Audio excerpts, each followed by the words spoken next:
మాత్రే నమః. నేను మీ చిర్రావూరి.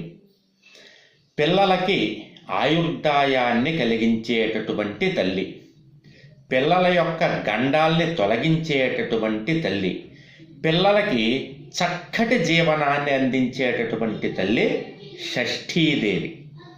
ఈ షష్ఠీదేవి సుబ్రహ్మణ్య స్వామి వారి యొక్క ఇద్దరు భార్యల్లో ఒక భార్యగా చెప్పబడుతుంది. అందుకని పిల్లల చేత ప్రతిరోజు సుబ్రహ్మణ్య స్వామి వారి యొక్క ఫోటో దగ్గర ఒక పుష్పం పెట్టించి నాగసింధూరాన్ని పిల్లలకి బొట్టుగా కనుక పెడితే పిల్లలకు ఉన్నటువంటి గండాలన్నీ కూడా తొలగిపోయి పిల్లలకి చక్కటి ఆయుర్దాయం కలుగుతుంది. అందుకని పిల్లల చేత ఒక మంత్రాన్ని చదివించండి, ఒక నామాన్ని.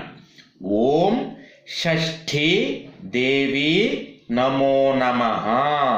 ఓం షష్ఠీ దేవి నమో నమః. ఈ నామాన్ని చదివించి ఒక పుష్పం సుబ్రహ్మణ్య స్వామి వారి యొక్క ఫోటో దగ్గర పెట్టించారంటే నల్లపిల్లి వాహనముగా కలిగి ఉన్నటువంటి షష్ఠీదేవి పిల్లలకు ఉన్నటువంటి గండాల్ని తొలగించి చక్కటి ఆయుర్దాయాన్ని కలిగిస్తుంది. పిల్లలు రోగాల బారిన పడకుండా కాపాడుతుంది. కాబట్టి షష్ఠీ దేవతకి రోజు నమస్కారం చేయించండి. అలా చేయించడం వల్ల పిల్లలకు ఉన్నటువంటి సకల ప్రమాదాలు, గండాలు అన్నీ కూడా తొలగిపోతాయి. జయం.